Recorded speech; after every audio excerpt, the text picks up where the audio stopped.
Okay, I think we're back now. Maybe not with Instagram. Yep, there I am with Instagram. Okay, everything's back on. Sorry about that. I apologize. That should fix it.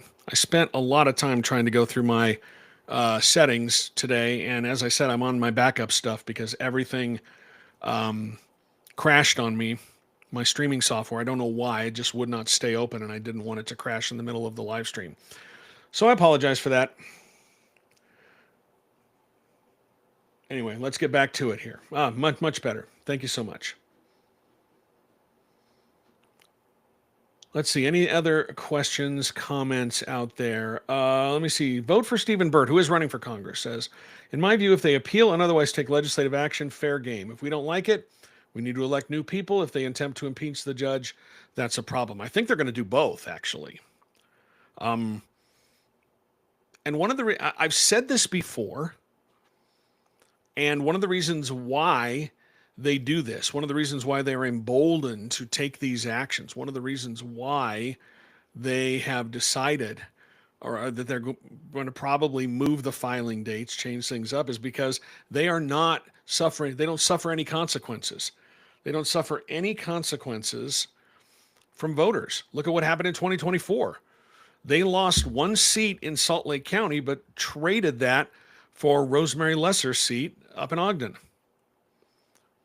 They didn't lose any numbers. Everybody all the Republicans in the Senate, they have not suffered any significant consequences at the ballot box since they repealed Prop 4 in 2020. They obviously did that after the 2020 elections, but they didn't suffer anything in 2022.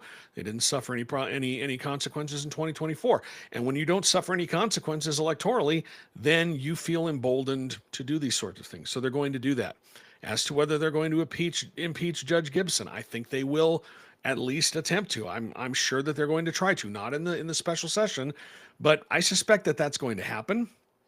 But as I said before, they certainly have the numbers to do it in the legislature. The Republican supermajority means they have the numbers to do it. But they're not going to bring that. They're not going to bring anything to the floor. They're not going to bring an impeachment action against Judge Gibson to the floor unless they have the votes to make it work. They're not going to do anything unless they have the votes.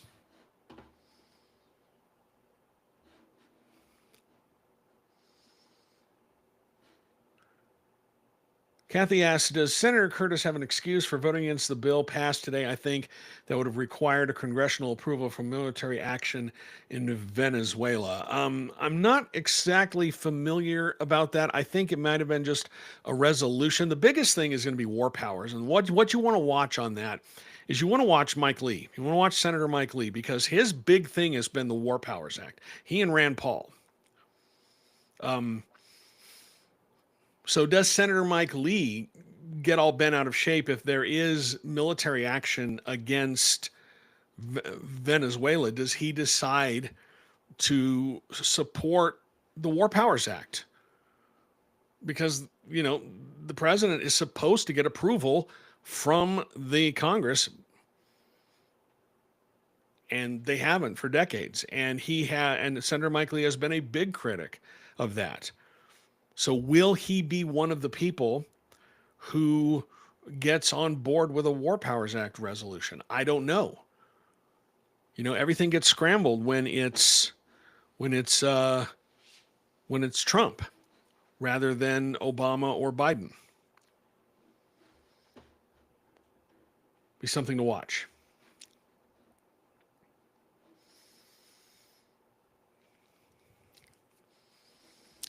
Let's see. Bernie Sanders endorsed Nate Bluin in the 1st Congressional District race.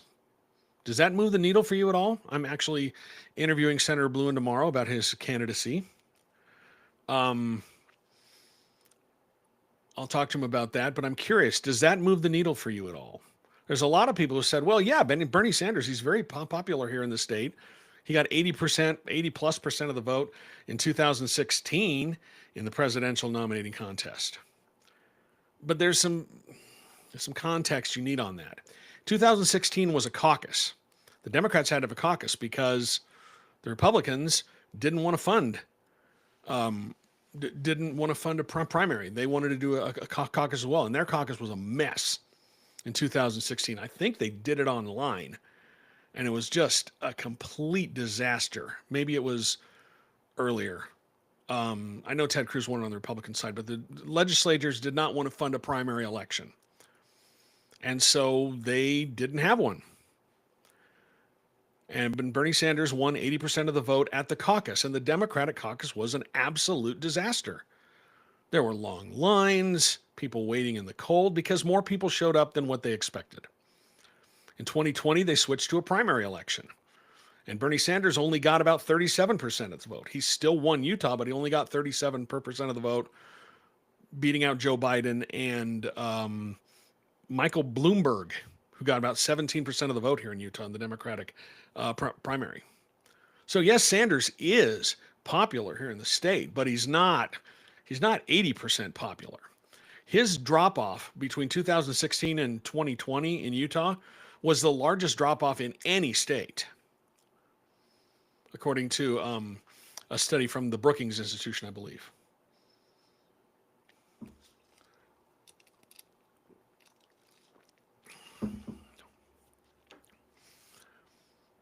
Now, here's the thing, though. In a primary, these sorts of endorsements, they absolutely can move the needle. In a general election, maybe 1 or 2 points, but in a primary, they can absolutely move the needle. I'll be interested to find out what Senator Blumen's fundraising looked like on his first day, because he officially kicked off his campaign on Monday. And I'm wondering what his fundraising pop looked like. So I'm going to ask him about that. But I think a Bernie Sanders endorsement, I mean, it does two things. I think it does two things for Blue. And I think it helps him cement himself in the progressive lane in the Democratic primary against McAdams, who's more mainstream, more establishment.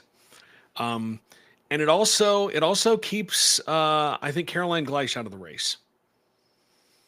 Because when they brought the Rejecting Oligarchy tour to Salt Lake, Bernie Sanders and Representative Ocasio-Cortez, Nate Blumen spoke, but also Caroline Gleich spoke at that. And I think with Bernie coming in and endorsing Nate Blumen, it keeps Caroline out of the race. I don't think that there's room. If she jumps in the race, I think she and Blumen would split that part of the vote. Whatever happens, it's going to go to a primary election. This will not. If Blumen's smart, and I know he is, he'll get signatures. Same thing with McAdams. McAdams is already well funded. He'll get signatures. So this is going to go to a primary election. It's not going to be decided at the convention. And so I don't know how much a Bernie Sanders endorsement helps him in that vote. At the convention, it probably helps him a lot. But maybe it gave him a fundraising pop. We'll have to see how that worked for him. And I promise to ask him that when I speak to him tomorrow for a podcast that I will publish later this week. Let's see. Any other questions? Any other comments? Please leave them in the chat. TikTok is remarkably quiet tonight, probably because I'm having to stream in horizontal rather than vertical. And I apologize for that. Adventures of Elkman says, what are your thoughts on Governor Cox's idea of adding more justices to the Utah Supreme Court? I think it's a good idea. Just if you look at, they take so long to make a decision. Look at what happened in the gerrymandering case. They had oral arguments on that case in the summer of 2023, but didn't issue their opinion until the summer of 2024. District court judges, they have a huge workload as well, but there's more of them. There's only 5 justices on the Utah Supreme Court. And I think if people worry about that's going to make the court more conservative, well, probably, but it's, again, a Republican. You're not going to get these liberal justices that Republicans love to rattle their sabers about, because these judges are all appointed by members of the GOP.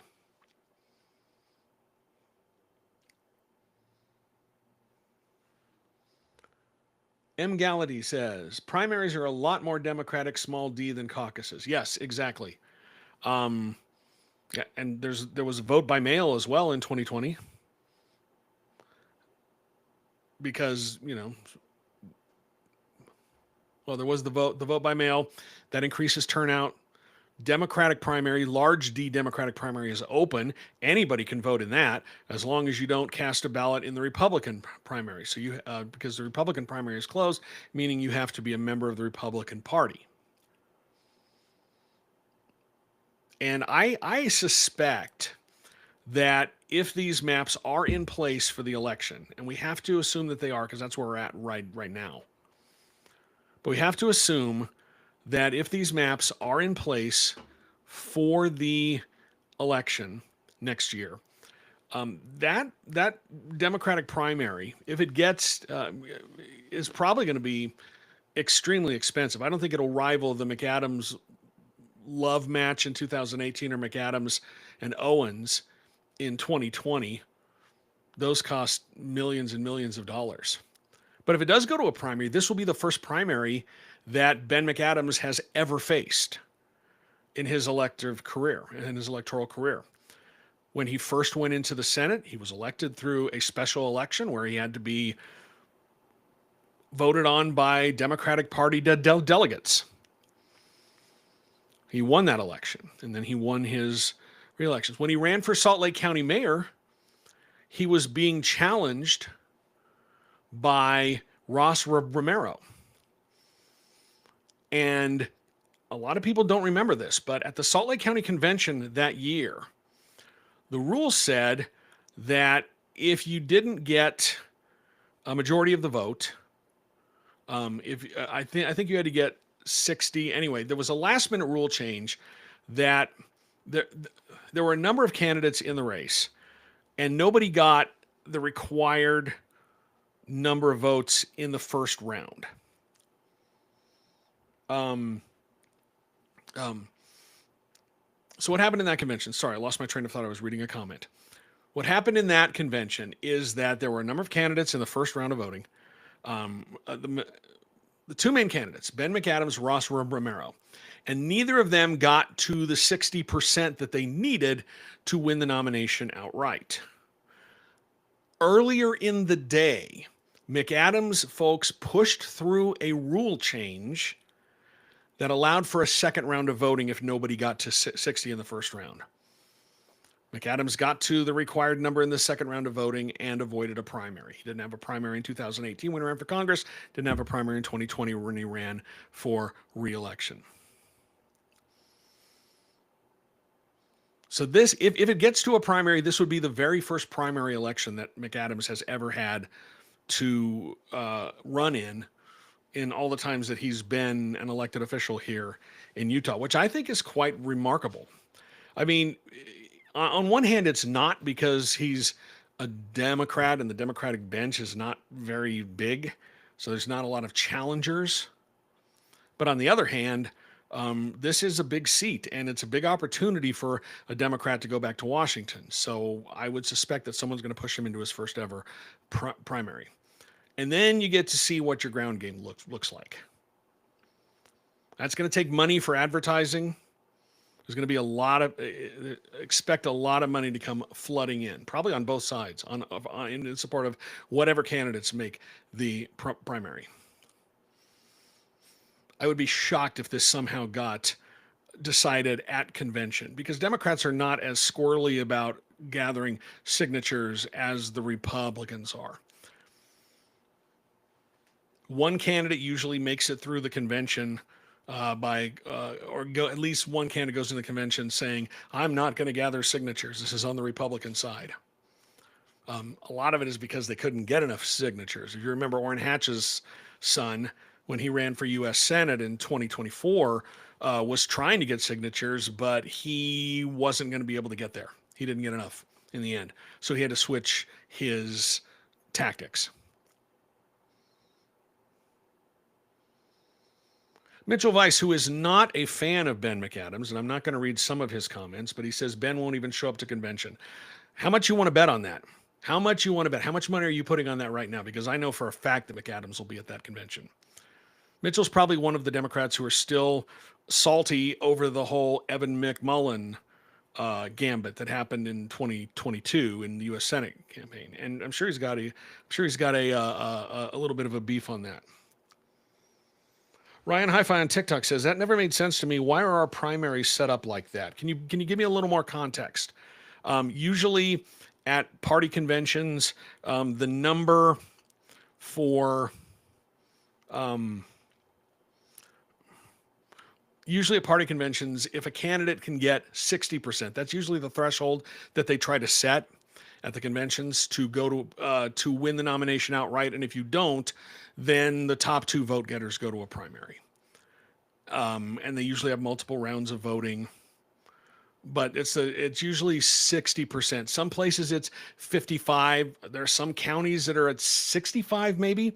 If you go up to Davis County, I remember one convention one year where then party chair Tina Horlocker, and if you want to know more about her, just go look up my stories on her and her let's just say extremism and affiliation with the sovereign citizen movement. But she was the chair of the party for a while, and during one county convention, I remember she was changing the rules on the fly. She was just changing the rules for non-signature gathering candidates, and there were some candidates who should have won the nomination outright, but she arbitrarily changed the threshold and wouldn't let anyone see what the votes were. So there were a lot of shenanigans. I think that's what it is. Oh, Ryan says Dems can't vote in the GOP caucus, but Democrats are wide open. It's just the way that they set things. A number of years ago, the Republicans voted to close their caucus, and state law says that you can do that. You can leave or close their primary. And state law says that you can do that. You can have a closed primary. You can restrict it to only registered members of the party. Now, because of the advent of the signature gathering route, there are a number of candidates who are, let's say, on the more conservative side, who have not done well in the primaries because the signature gathering candidates bypass the convention and get on the primary ballot and win. And so Republicans they've talked about trying to find ways to ensure that whoever's voting is actually a Republican. And there's no way to do that. I know there are Democrats who are registered as Republicans. Don't start with me on the whole thing about, well, there's thousands of Democrats. There are Democrats who are registered as Republicans, I'll give you that, but not enough to make a huge difference in those primaries. Every piece of evidence we have show that when voters in Utah change their party affiliation, it is not, for the most part, Democrats becoming Republicans. It's independent voters registering with the Republican Party so they can vote in their primaries. It's not this overwhelming horde of Democrats. And in fact, that strategy, that party rating strategy, which was first publicized by former Democratic Party chair and former state senator Jim Dabakis ahead of the 2020 gubernatorial primary, it's been such a disaster that current party chair Brian King has asked Democrats to come home. If you are registered as a Republican, change back to the Democratic Party. There's just not a lot of them.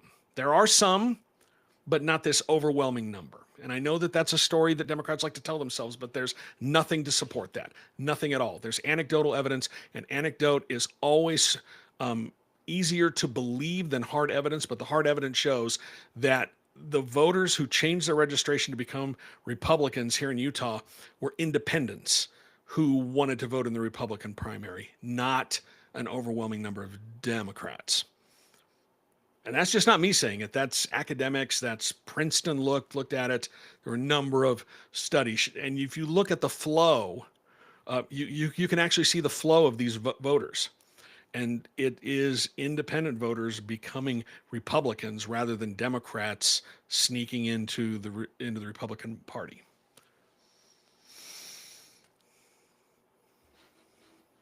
Mitchell Weiss says, I have a lot of folks saying the same thing, that Ben McAdams won't show up to the Democratic convention. We'll see, but I'm not a betting man, but that is one where I'm pretty confident that And again, that's if these current maps are in place. Okay, if the current maps stay in place, and we don't know if they will. But again, I'm saying that he would be stupid not to. He would be stupid not to. So I hope that Ryan says got it. Thanks. I hope that helps. Oh, on TikTok, Marty Carpenter just joined. If everyone doesn't know, Marty Carpenter is with a company called Northbound Strategies that the Republican Party, the Republicans in the House, the Republican House majority, are spending $6,000 a month in order to help produce those videos for Speaker Mike Schultz that nobody watches. Hi, Marty. Glad to have you on board. M. Gallatly says on Instagram, I will say the Evan McMullin thing was stupid and pointless, and all it said to anyone is that the UT Dems had no bench. Counterpoint, it was successful in the fact that it led to the closest statewide election for Democrats in several decades. McMullin came within 10 points of Mike Lee. The last Democrat to do that, I think, was back in the 90s. I'll have to go back and look at my records, but I did have that number somewhere. I remember because I wrote about it. And Mike Lee's people were freaked out. That almost worked. There was a point with a couple of weeks to go in the election where it looked like McMullin was going to win. McMullin stalled. A bunch of outside money came in for Mike Lee. McMullin's campaign couldn't match that. But Mike Lee's people were sweating. They were sweating hard. Why do you think that they gamed the system for the only televised debate to pack the room with Lee's supporters? There were some screwy things that happened there. But so again, I will say that the evidence shows that it almost worked. It was more successful than any Democratic candidate. And if you would put a Democrat in that race against Mike Lee head to head, Lee would have cruised by 20 or 30 points. Obviously we can't prove that, but I think all the evidence we have suggests that would have been the outcome. So I think it worked. I think it was, it didn't end up with a win, but it was the closest statewide election for a Democrat in decades in this state. And Mike Lee's people were sweating. They were freaked out with just a couple of weeks left in the election because they thought he was going to lose. But you had the Republican voters came home.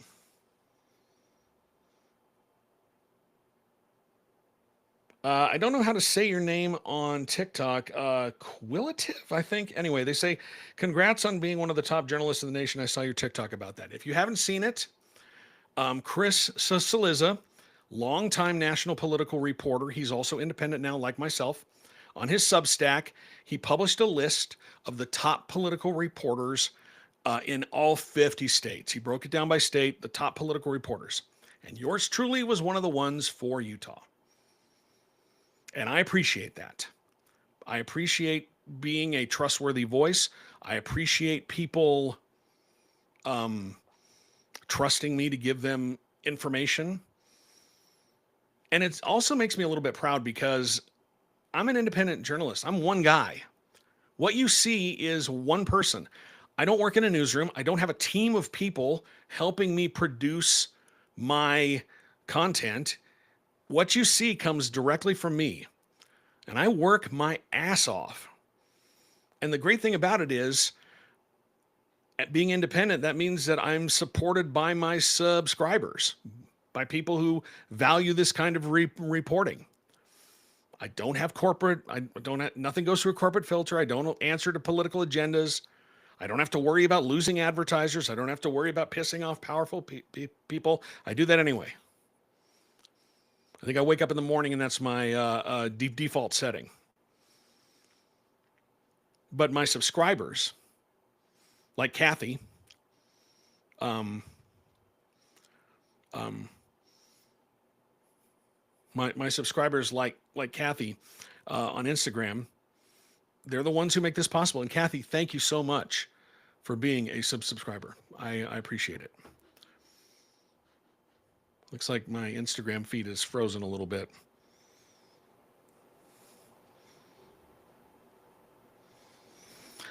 Okay, let's see if there's anything else that we should be. I want to talk a little bit of this about the maps, and I think I've done this on. I think I've done this before, but I want to talk a little bit about it now. Um, if the Republicans challenge the current congressional map in court, the one that they want, the one that they hope they get put into place, is the map from 2021. Because as we've been seeing across the country, Democrats outperforming expectations in elections.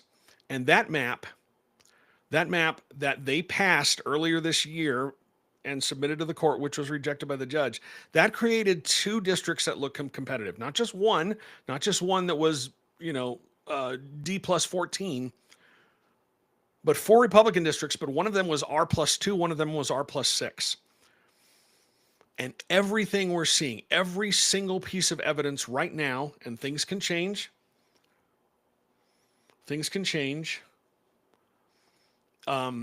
the election's a long way away. But right now, everything we're seeing is pointing to a blue wave. And when you get a blue wave election, those are the seats that flip. That's how Ben McAdams won his election the first time in 2018. He was running in an R plus, I think it was R plus 8 or 9 seat. It was considered a reach. Solid Republican seat would have been a reach for a Democrat. But when you get a blue wave, which is what we got in 2018, those reach seats flip. And McAdams' seat flipped. It barely flipped, but it flipped. And so I think that the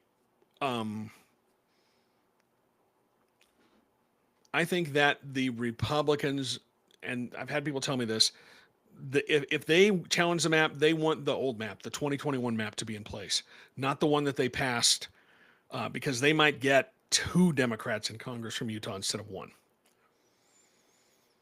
On TikTok, we talked about this earlier, but someone asked thoughts about the charges on the Peacekeeper. I think it's appropriate. Somebody died. Somebody was shot. There were armed security, and they weren't supposed to be there at that shooting. They did not charge Arturo Gamboa, the gentleman who had the AR style rifle open in public, and the reason they didn't charge him is because that's 100% legal in this state. You can do that. Now, certainly that contributed to the incident, the fact that somebody with a gun is openly walking around with a rifle, and then you have a volunteer peacekeeper who is armed and wasn't supposed to be armed, drew their weapon, and Afa Alu got shot and died. And it's a tragedy all the way around.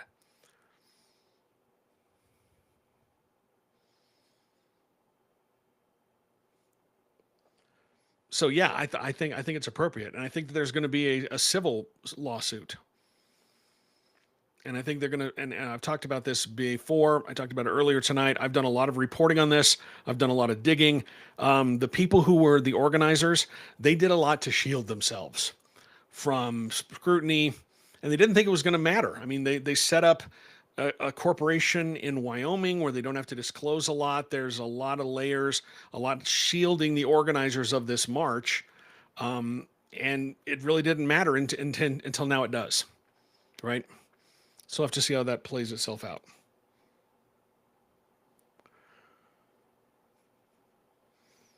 Ryan Hi-Fi says, I got asked to sign a petition about the maps, but I have heard it's a GOP ruse to overturn the ruling. It's not a ruse to overturn the ruling. What they're trying to do is they're trying to repeal the law that creates an independent redistricting commission and outlaws gerrymandering. This goes back to 2018 real fast. Voters approved Prop 4 in 2018. You'll hear Republicans say they barely approved it. Well, but that's how it works. You get a majority and you win. It got over 50%, 50.3%, I believe. It created an independent redistricting commission, and it outlawed gerrymandering. In 2020, lawmakers repealed that law and put something else in place. There was a lawsuit in 2024. The Utah Supreme Court said lawmakers overstepped when they repealed that law passed by the voters. They can't do that. It needs to be narrowly tailored. It needs to meet a compelling government interest, not just the fact that they don't want an independent district, an independent commission drawing the maps. That's why the map got thrown out. So what the Republican Party is trying to do is they are collecting signatures to put a repeal of that law on the ballot in 2026, because lawmakers can't repeal it outright. So they're trying to get people. And as I've reported, there's one group, an outside group, connected to the Trump political machine that has dropped $4.3 million into Utah to support that effort. I suspect that they'll get enough signatures to get on the ballot.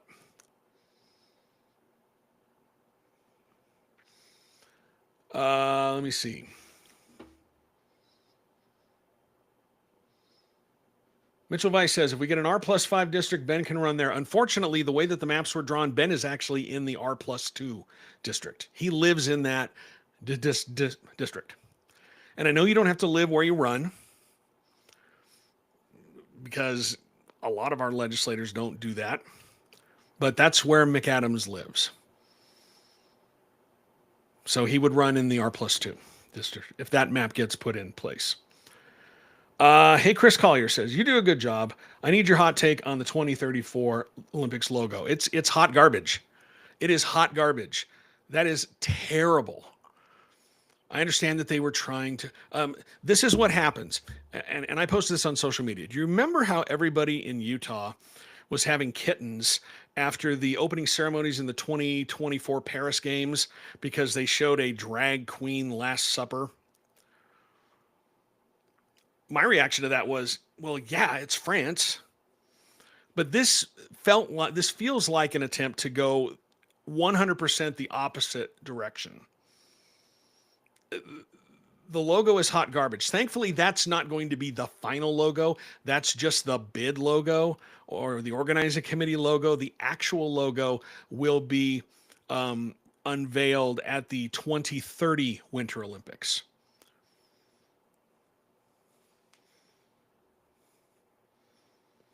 So that's my hot take on it. I hate it. It's awful. It's terrible. And I am a person who loves me to buy some logo gear. Wear my Bruce Springsteen shirt. I love that stuff.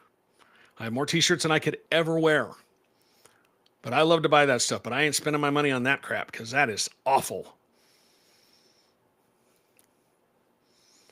Nathan Detroit, another subscriber, joins on YouTube, and he says, hi, Brian. Anything else on the agenda for the special session that caught your eye? We don't know what's on the agenda. We haven't seen it yet. Lawmakers are just saying that they're going to do enough. They're going to make sure that they can appeal. I'm guessing the big thing, the big change, unless somebody comes out of left field, is going to be moving the filing dates. And that does not surprise me. I expected they might try to do that. Because once candidates start filing for office, it's going to be really hard for them to challenge whatever legal decision, because candidates have already started to file and they open themselves up for another lawsuit.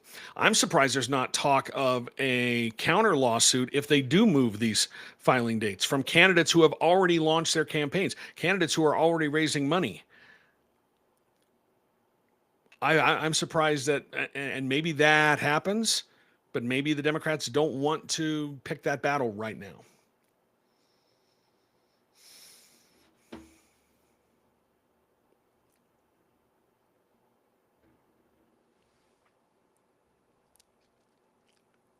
All right, we're coming to the end here.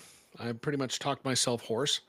I've gone over time because it took me a while to get online, and I apologize. I'm having to use my backup setup tonight, simply because my streaming software did not want to be cooperative.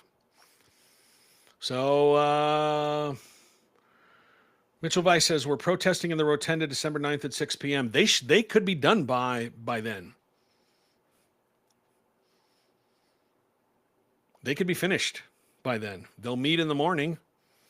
for their, or maybe even move their committee hearings to the day before. I doubt they'll move it to the day before. Well, they would have to because these bills have to go through committee once. So they'll probably meet in committees in the morning, and then have their special session. But they could be done by 6.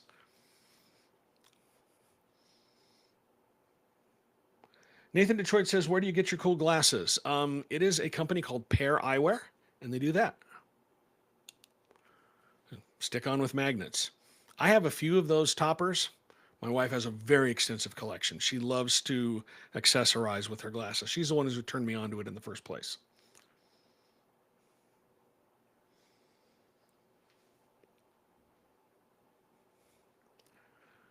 Okay.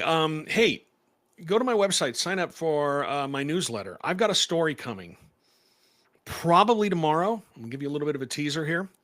Story coming tomorrow about lawmakers spending a pretty big chunk of public money at sort of a ritzy place.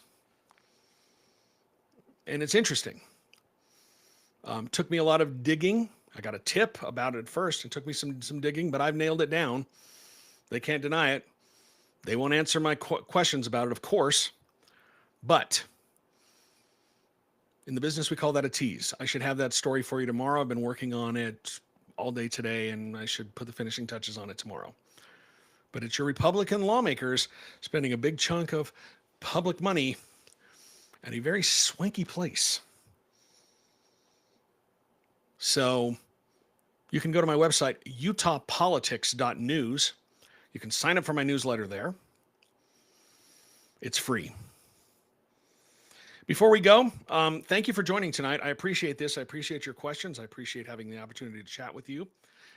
Remember to give me a follow on whatever app you're watching on. Give me a like and a follow there if you want more coverage like this.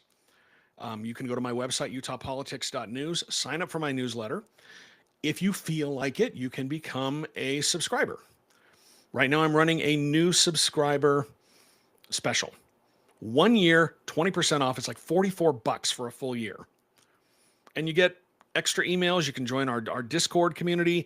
You get access to our subscriber-only live streams. And don't worry, Nathan, we're doing one of those later this week. Can't do it tomorrow because I have to watch Pluribus, but probably Friday or Saturday, maybe Sunday. But we will do a subscriber-only live stream later this week. And on those, subscribers really get to interact with me. And they're the only ones who can come. And you can get access to that as well. It's a special I'm running right now. 20% off a year subscription by the end of the year. $44. If you don't want to do a subscription, you can just throw a couple bucks in the tip jar. All of that helps. I'm an independent journalist. There's no corporation. They don't fund me. I'm funded by my readers. And that's great because there's nobody telling me what I can and cannot write. I don't have to worry about losing advertisers. I don't have to worry about pissing off powerful people. But that means that I rely on my readers to help make this possible. And those of you who have, thank you, thank you, thank you. I appreciate you more than you will know. All right, I'm going to end it here tonight. Again, give me a follow on this app, whatever app you're watching. I appreciate it. And we'll do this again soon. We'll probably do it next week, right after the special session, talk about what they did. And I'll let you know what's in those bills when they become public. Till then, thank you everybody for watching. Appreciate it. And I will chat with you again later. Have a good night.